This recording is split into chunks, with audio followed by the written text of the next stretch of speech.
Now that we have these two cameras, the Canon R7 and the Canon R10, which one of those two cameras is the better upgrade for the Canon M6 Mark II? Let's talk about it.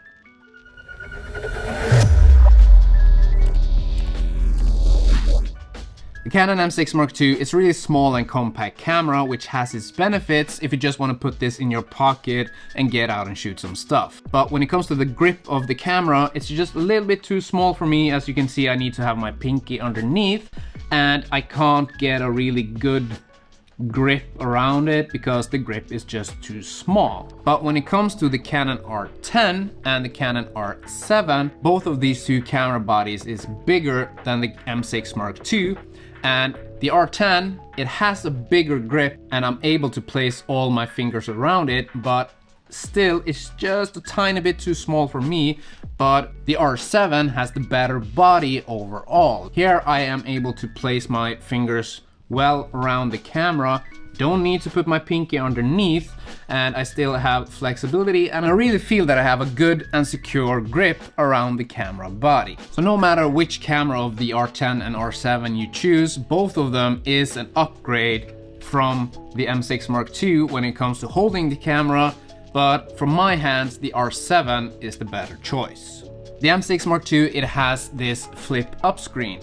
That might have its purposes for those who need a flip up screen, but for me who does videography when it comes to YouTube and other stuff, this is not the best feature for me and has been a downside of the M6 Mark II ever since I bought it. Especially if you want to place a microphone in the hot shoe, then you're not able to flip up the screen and you don't see what you are filming. But finally, with the R10 and the R7, both of these two cameras has the flip out screen, and that's really helpful when it comes to vlogging, but it's also useful for photography if you're doing vertical down to the ground shots. Then you can just have the screen like this and you don't have to bend down to see what you're actually shooting. If you're into videography, you probably want good audio with your video, and all of these three cameras has a microphone input. So with all of these three cameras, you can connect an external microphone.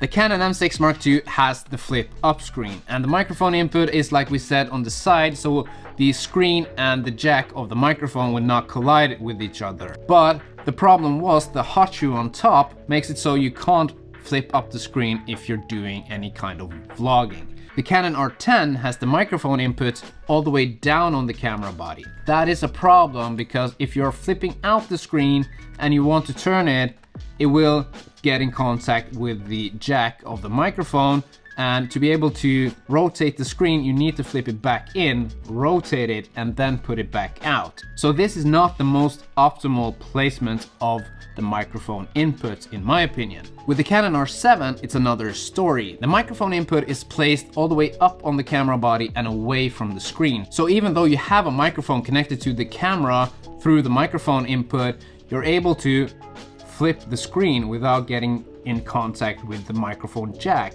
So you don't have to move the screen back in to flip it around. You can just move it like this.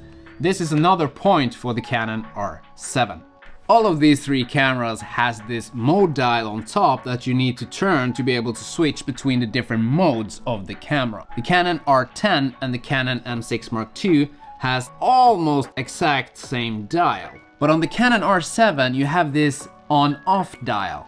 This is not a regular on-off dial, you have a third mode which is video mode. So you're able to switch between photo and video as simply as that. And that's another point for the Canon R7. When it comes to the battery of these three cameras, the Canon M6 Mark II and the Canon R10 uses the same LPE17 battery. This is a battery that has been around for several years, and it's a small and compact battery, but it doesn't last that long. But in the Canon EOS R7 you have the new LPE6NH battery. This is the same battery that's in the EOS R5, R6, R5C I believe, and this is a much bigger and much more long-lasting battery. So battery wise, another point to the Canon R7. All these three cameras take SD cards, but only the R7 has 2 SD card slots and are able to do dual recording when it comes to video and photography. You can mix and match, you can do video to one card, photography to one card, or you can record both video and photography to both cards at the same time and have a backup in case one of the cards should break down. And that's another point for the Canon R7. All 3 cameras has the same cropped aps-c sensor inside. The Canon M6 Mark II and the Canon R7 has a 32.5 megapixel sensor, and the Canon R10 has a 24.2 megapixel sensor. So the amount of pixels is a little bit different when it comes to the 3 cameras. And pixel-wise, the Canon R7 is not an upgrade per se, but it is equal to the M6 Mark II when it comes to the amount of pixels, and actually the Canon R10 is a little bit of downgrade if you see it pixel-wise. The biggest difference between the M6 Mark II and the 2 other cameras is that the M6 Mark II has the EF-M mount and the R7 and R10 has the new RF mount. That means that for the R10 and R7, the native lenses for these 2 bodies is the new RF lenses. And for the Canon M6 Mark II, the native lenses for this body is the EF-M lenses. And as we all know, the EF-M lenses, especially the lenses from Canon, is very, very limited. Now all these 3 cameras can use older EF-S and EF lenses with adapters, but with the new RF mount on these 2 new bodies, both of these 2 cameras is an upgrade when it comes to the older M6 Mark II. When you turn off the Canon R10 and the M6 Mark II, the sensor is fully visible inside of the camera. But with the Canon R7, when you turn this camera off, the sensor is actually covered by the shutter. This gives an extra security to your sensor when it comes to dust and stuff getting into the sensor. So with the included sensor cover in the R7, I think that is a better upgrade from the M6 Mark II than the R10. The final thing we're going to talk about when it comes to the hardware of these 3 cameras is image stabilization. The R10 and the M6 Mark II both have digital image stabilization, while in the Canon R7 we now have in-body image stabilization. That means that the sensor inside of this camera is actually moving around trying to stabilize the footage.